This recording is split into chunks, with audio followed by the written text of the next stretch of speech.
Everybody, thanks for being here. We have a couple updates today, then we'll get to questions. So good morning. Last press conference last week, if you were here, you would know that we got asked questions about our public transportation. So at the last briefing, we thought it then would be a good time to use today to give us an update on our public transportation and ensure that we follow up on some of the programs we actually announced earlier on this year. So to give you just a brief overview of some of our success over the past several months, our ridership with Wichita State University continues to see stable and substantial numbers on both on the campus routes and on routes connecting to the satellite campuses. In September, the first month in the fall semester of full-time classes, 4,025 rides were provided with the new campus route alone. These routes are available to everyone, fare-free, thanks to the partnership with Wichita State University. Want to give an update on our Veterans Ride Free program. That continues to grow, and it has been an overwhelming success. Since the beginning of the pilot program in late July, we have had over 7,000 veterans who have been provided with the opportunity for a free ride, thanks to the partnership with the VA and with our friends over at the United Way. September ridership was 44% higher than in previous months. Please be sure to download the MyStop mobile app to plan your rides, see real-time bus information, and more. It's available for free in the Apple and, of course, the Android app stores. Megan, Mr. Tan's not here. Is there anyone who will be? Yes, sir. Mr. Tan, do you want to go up and say anything, or?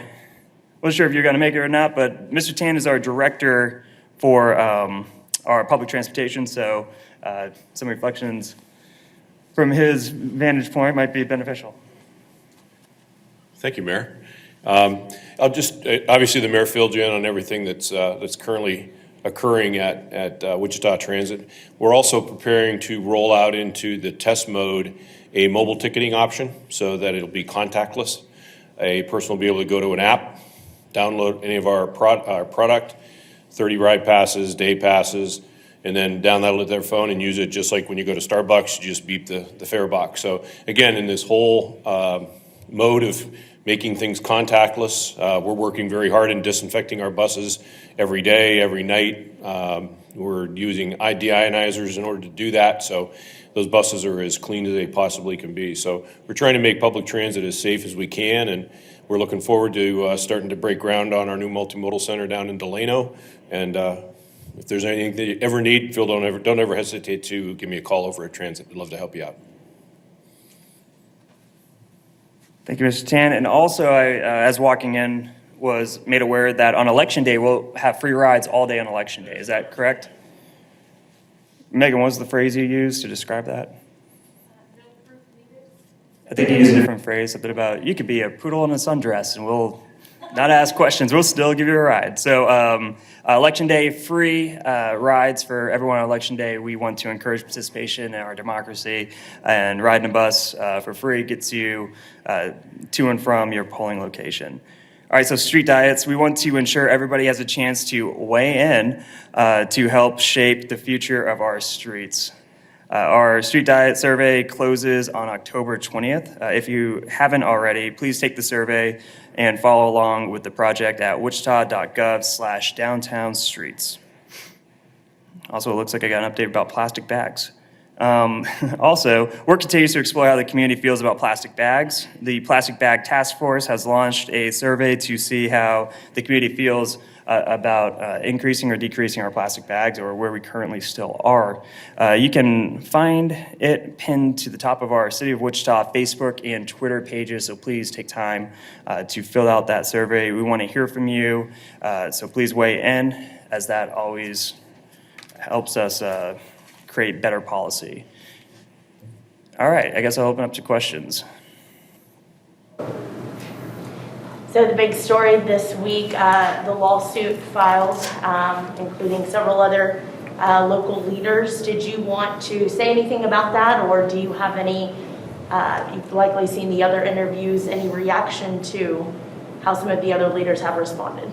I really haven't watched any of the other interviews, and in my opinion, first off, like, I try to separate myself from the lawsuit because really that's a legal thing. That's not a governing thing, and that's not a City of Wichita function as well. So my focus is being the best mayor I can be at one of the toughest times to be in Wichita, or really through a pandemic in the last 100 years. So my goal is to focus on putting Wichita first and ensuring that I work with people who may not like me, and that I do what I can to make our community front and center.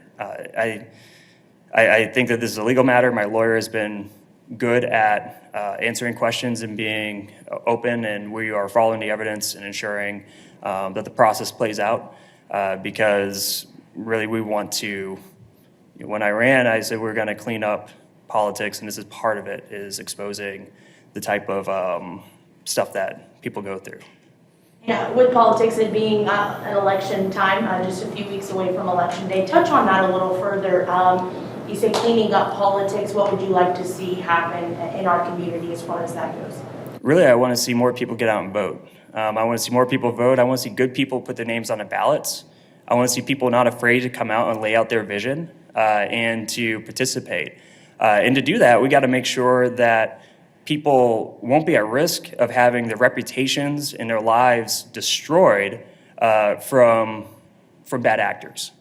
So, moving forward, for us to function, we need to level the playing field. To function as a democracy to a level that we should be at, I think we got to level the playing field, and that's by making sure that more people vote. Luckily, we now have free transportation. That was just reported on for people to get out there and vote.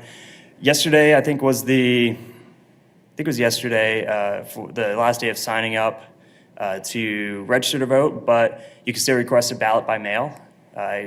ksvotes.org. So if you're someone who doesn't want to go wait in line, you can get a ballot mailed directly to your door. That is a huge service here in Kansas that other states you usually need a reason for that. Here you don't. Here, just standing in line, if you want to avoid it, you're busy, you can get a ballot mailed to you. So, I think the best way to bring out the best in our elections is, of course, to get more people with their eyes on the issues and participating. You've publicly said that the allegations in that video were not true. Any reaction to those types of videos or those things coming out toward another local politician?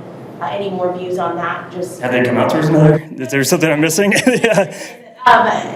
You say that the allegations in the video were not true, and simply you just said could destroy someone's life or career. Anything else you want to touch on about an action like that? Someone creating a video like that? We're better off as a democracy when we stick to the facts. When we stick to the facts, when we stick to the policy, and we ensure that we have our open dialogue and discussion done in a format where best ideas are encouraged to be brought forward, and the best ideas rise to the top. So, we gotta, I think we're all responsible, and we all fall into this. I'm as guilty as anyone of sometimes getting into a Facebook debate, right? Where at the end, I'm not sure that, that the exchange would represent the best of the clash of ideas. So I think that we can go a lot further. It's tougher, but a lot further ensuring that we have more civil discourse when it comes to discussion. And that's where I think most people want to take it. Obviously, there's a lot of negativity in politics. We get that. They usually stay somewhat in a gray area. When you cross the line, that's when you actually get into unlawful activities such as libel and slander. And that's a different realm. So, but my goal is to get us back, and like I said, I can work on this too. We all can work on this to the point where we're having real good discussions, respectful conversations about the issues that we get to tackle in today's day and age. So that's, we hopefully we'll get there, right? But it's contentious. We got, 3 weeks until the election? So there's a lot of passionate views on both sides. So we'll let democracy play out this election. And in the meantime, I'm not on the ballot. I'm not running for anything. My goal is to get Wichita back to where we need to be after this pandemic. More questions? Oh, Alex came out. That's why I know I'm in That's what we know is serious now. Hey, Alex. I don't want to talk about the lawsuit necessarily, but one of the names added yesterday was a city councilman that you know sit up there with for all those meetings. How do you think that name being added affects your ability to work with that person in your roles in there? So the reality is, I'm sure my poor PR people will like get off here, stop talking about you, talk about the city. And that's why I want to take it back. But I'll tell you, the stuff that came out yesterday, as far as a filing, we reached up against the statute of limitation. Had to be filed at that time. But we knew, or at least I knew that information a long time before then. This information came out during the court case. And I can't let it bother me. My job is to work for the people of Wichita. My job is to work with anyone at all who wants to come to the table and help us further Wichita. Those who are elected, those who are in the community. I've been working in elected office it's my 8th year. And one of the things about Topeka that you learn is I can work with people who don't like me. I can work with people who do what I consider, I guess, less than nice things to me or to people I like. Because we got to find common ground and common values. And right now, those values are from the bench. We're there for Wichita. We're not there for ourselves. So I think that I have shown that while knowing this information, ensuring that we put Wichita first. And if you look back on any of the videos, there's no indication that there's any problems, in our professional setting, because we're professionals. Well, along those same lines, I did talk to Michael O'Donnell yesterday, and I think some of the other stations did too. I didn't get to see all the coverage, but he provided a text message between you and he. We did not put it on our air, but I did see it on somebody's air, and it was just a conversation between you two. You used an expletive, and it was about a chief of staff position in April, is my understanding. He says that shows that you bullied him and that you threatened him. Oh, right. So, do you have a response to that? Yeah. First of all, who hasn't sent kind of a sassy text message to Michael O'Donnell at least once? Come on. And the other thing, too, is I'll be happy to share the conversations I've had with Michael O'Donnell over text messaging. And it's interesting that he would only kind of send that one out, where if you look afterwards, we've worked together knowing what's going on behind the scenes with this case, reaching out to him, working together on multiple projects to try to further Wichita.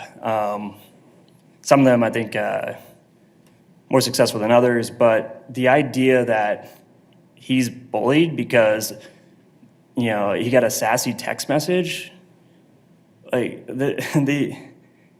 right, sorry, sometimes working in the real world, people get sassy with each other. That doesn't detract from the fact that whoever was behind a video that attacked my family, one that if it wasn't done sloppy, where you guys could find the truth in it, every time my kids Google their last name, it would have came up. Okay, so you want to talk about what's fair and what's not? If Michael wants to have that conversation, show up to his deposition. Come give us your side. He hasn't had a chance to do that yet. He put it off. You filed to have it sealed. So hopefully we'll give him a chance to have his side. But I'm not going to write a text message that was a little sassy against what happened to my family. Further questions? Thanks, guys.